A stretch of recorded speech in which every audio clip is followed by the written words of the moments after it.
ఎప్పుడైతే ఆకాష్ నాకు యాక్టింగ్ అంటే చాలా ఇష్టం అని చెప్పాడు, ఒక్క క్షణం నేను కూడా కంగారు పడ్డాను. మనం పాడితే గిడితే పాటలు పాడాలి కానీ ఇదేందిరా యాష్. లేదు,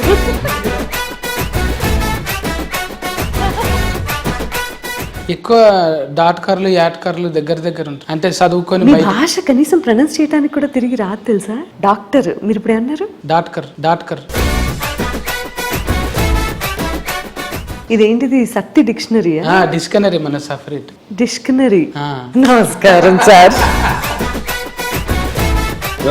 సార్ నమస్తే సార్. అదే డిస్లో పెడతాను. థ్యాంక్ గాడ్ వచ్చారు సార్ మీరు. ఇంతకన్నా చుట్టుగా రాస్తున్నాడా? ఎండగట్టలేదంటే మీరు అనగానే పూలు ఫన్లు గుర్తుకొస్తాయి. ఎక్కడ మీ ఊర్లో చూసినప్పుడు కూడా నేనే గుర్తుకొస్తా.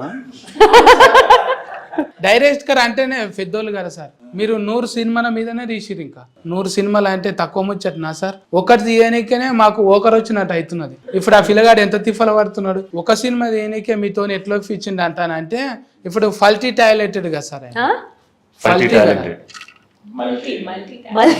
మల్టీ టాలెంటెడా? అంత ఉండేపటికేనే జర తక్కువలో అవుతుంది అన్నట్టు కూడా కాన్ఫిడెంట్ ఉంటది కదా సార్ ఆయన మీద. కాన్ఫిడెన్స్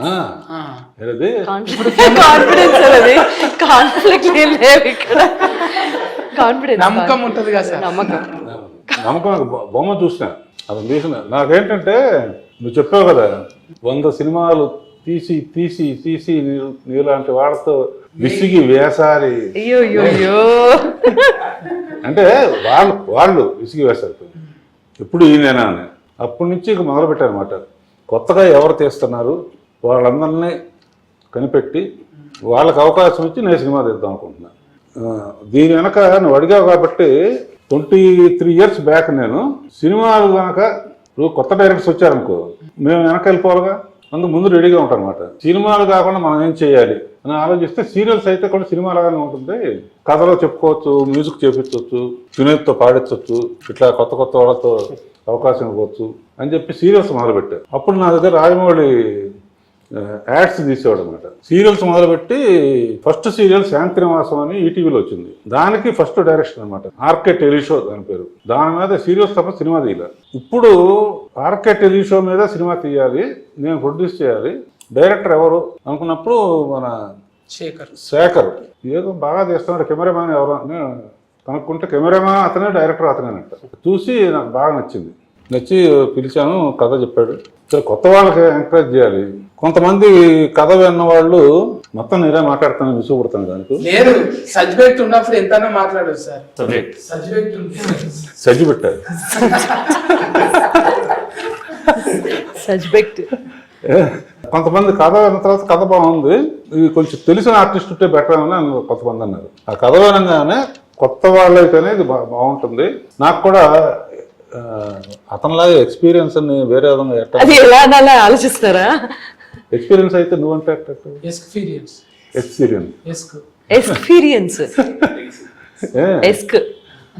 సో కొత్త వాళ్ళతోనే తీయాలని డిసైడ్ చేసుకుని ఈ అబ్బాయిని కనిపెట్టాను. ఈ అబ్బాయి ఎవరు అని తర్వాత కనిపెట్టాను. ఫస్ట్ అబ్బాయిని కనిపెట్టి తర్వాత అమ్మ ఎవరో కనిపెట్టారు. అమ్మని చూసి ఇయ్యలేదా కొడుకు? కొడుకుని చూసి అమ్మకి అవకాశం. అమ్మ ఏంటంటే నా కూతురుతో సమానం. నాకు బాగా స్టార్టింగ్ ఇండస్ట్రీకి వచ్చినప్పటి నుంచి నా పిక్చర్లో అద్భుతమైన పాటలు పాడింది. ఎంత పొడుగ్గా ఒక అబ్బాయి ఉంటాడో తెలియదు. పాట పొడుగ్గా పాడతాం కానీ. సో ఇతను పెట్టాం. ఈ అమ్మాయి నీకు ఎట్లా అనిపిస్తుంది? యూత్ నువ్వేం చెప్పక. అంటే ఇప్పుడైతే మంచిగానే కొడుతుంది సార్. మేకప్ లేకుంటే ఎట్లా కొడుతుందో తెలియదు. పాప అసలు మేకప్ లేదండి. సరే పోలే అందరు సపోర్ట్ చేసి.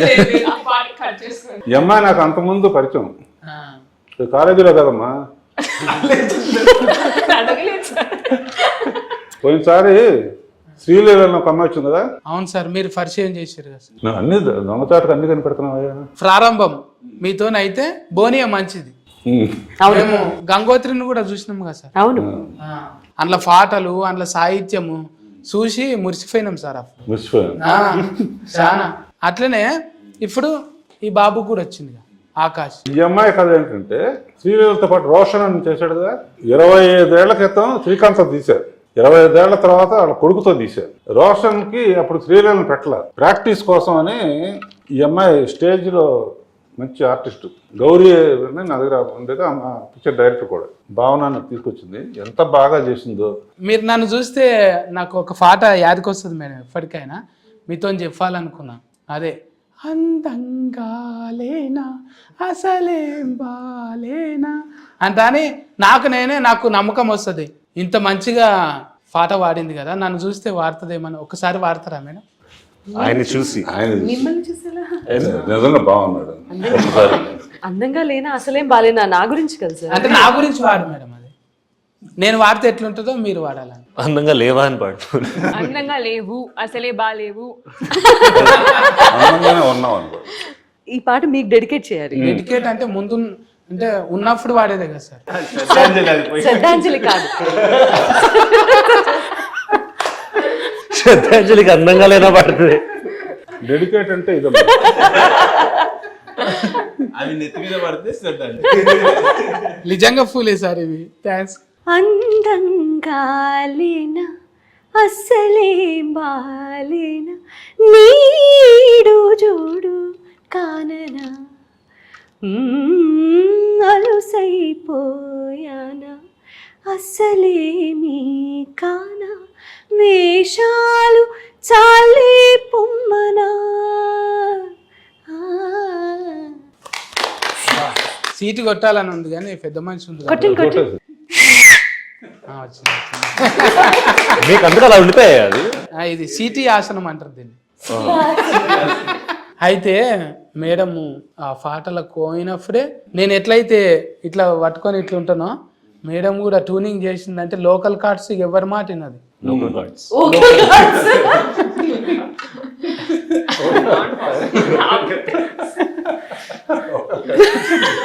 సార్ ఇప్పుడు మీరు మొన్న పెళ్లి సందర్లో కూడా మీరు గెస్ట్ రోల్ ఇట్లా వచ్చిపోయారు కదా సార్. ఇంట్లో కూడా గెస్ట్ ఏమైనా ఉందా సార్? అంటే తిట్టారు అందరూ. ఎవరు సార్? వేస్తే మెయిన్ రోల్ అయ్యారు కానీ అది లెక్క. అంటే కొడుకుకి ఇచ్చారు కానీ అమ్మకేమి ఇచ్చారు ఇంట్లో? సినిమా చూస్తా కదా, ఊరినే ఇంటర్వ్యూ చేసి వెళ్ళిపోతావా తర్వాత జర గట్లనే సార్. నేను ఏదో సోషల్ మీడియాలో చూసి లోకల్లో టాయిలెట్ ఏమున్నది ఆడేమున్నది చూస్తుంటా. టాయిలెట్ ఏంటండి? టాయిలెట్ అండి, టాలెంట్. Local toilet.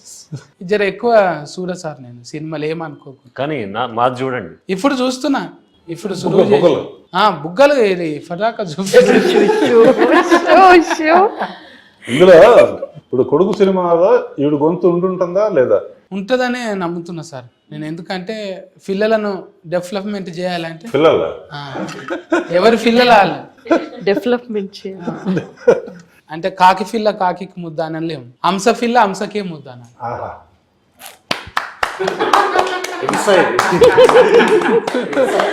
హంస పిల్ల హంసకి ముద్దు మరి కాకి అనలేము కదా మేడం.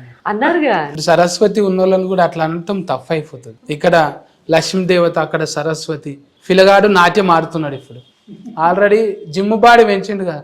ఎప్పుడు అనలేదా మేడం మీరు? ఏమని? ఏమిరా నువ్వు పాటలు నేర్చుకోమంటే ఏందిరా? పాడతాడు, ఎందుకు పాడు? మరి పాడతలేడు ఇప్పటిదాకా అడిగితే. కొంచెం సిగ్గు. కొంచెం చాలా. మీరు ఇందాక టాయిలెట్ అన్నారు కదా, టాలెంట్ ని టాయిలెట్ లో మాత్రమే పాడతాడు. హీరోలకు ఫ్యాన్లు ఉంటారు, హీరోయిన్ కి ఫ్యాన్లు ఉంటారు, కానీ డైరెక్టర్ల ఫ్యాన్లు కూడా అంటే మీ కాడ నుంచే చాలా ఉంది సార్. అది మేము చూసిన విశ్వనాథ్ గారు కానీ అంటే వాళ్ళని కలిసి అదృష్టం లేకపోయింది. మిమ్మల్ని కలిసినందుకు హ్యాపీగా ఉంది సార్. ఇవాళ అంటే మీ ఆశీర్వాదం ఉంటే మీరు మొదలు పెట్టిరంటే వాళ్ళు సూపర్ హిట్ అయిపోతారు. అంటే చిన్నగా నవ్వుకోనికి అంటాం సార్ ఫూల్ ఫన్లు అని, కానీ చాలా మీనింగ్ ఫుల్ అనే ఉంటాయి. ఎప్పుడు కూడా ఎత్తిసుకు దాటలే మీరు. ఒక ఏజ్ వచ్చిన తర్వాత మనం కూడా జాతికి ఏమన్నా ఇవ్వాలనుకుంటాం కదా. సైంటిస్టులు అందరూ ఒకడు బల్బు కనిపెట్టాడు, ఒకడు కారు కనిపెట్టాడు, న్యూటన్ ఏమో యాపిల్ పడితే గ్రావిటీ అని కనిపెట్టాడు. నేనేం కనిపెట్టానంటే అది ఎక్కడ పడాలి. పిక్చర్ రిలీజ్ అయిన తర్వాత ఫస్ట్ ఇంటర్వ్యూ నీతోనే చేస్తాం. కామెడీ అంటే బాగా ఇష్టం, చాలా నిజంగా అనుకుంటున్నా ఈ అబ్బాయి బాగా చేస్తున్నాడు, ఒకరోజు అయినా మనం పిలవాలని. నువ్వు నిజంగా ఆ స్టేజ్ నుంచి ఇవాళ 10 మంది 100 మంది లక్షల మంది కోట్ల మంది నీ షోస్ ఎంజాయ్ చేస్తున్నారంటే నీ కష్టమే. నా కథ కూడా ఏంటంటే ఈ అబ్బాయి అనుకున్న సాధించడానికి ఎన్ని అడ్డంకులు వచ్చినా సరే ఆఖరికి ఇంట్లో గొడవ ఉన్న అవతల వాళ్ళు అడ్డం పెట్టినా కూడా మంచి పనులు చేస్తూ ఉంటే ఎప్పుడు అడ్డం పెడతా ఉంటారు కదా, అవన్నీ తట్టుకుని ఎలా తన కోసం కాకుండా ఊరి కోసం ఎలా చేశాడు అనేదే ఈ కథ. అందులో మంచి ఎమోషన్స్ ఉన్నాయి. అబ్బాయి బాగా చేశాడు, మంచి భవిష్యత్తు ఉంది, ఆ అమ్మాయి చాలా మంచి టాలెంట్ ఉంది, నేను సావిత్రి గారి లాగా చేసామమ్మా అని చెప్పాను. ఆ అబ్బాయి కూడా నేను ఆర్కిటెక్ట్ షో రాజమౌళికి ఛాన్స్ ఇచ్చాను, మళ్ళీ ఇతనికి ఛాన్స్ ఇచ్చాను. థ్యాంక్స్ సార్, ఇంత సమయం ఇచ్చిండ్రు. మీరు ఎంతో మందిని చూసిరు, ఎన్నో సినిమాలు తీసిరు. మేము కూడా మతి పెట్టుకునేటట్టు ఉంటామని blessing sir. Okay, thank you.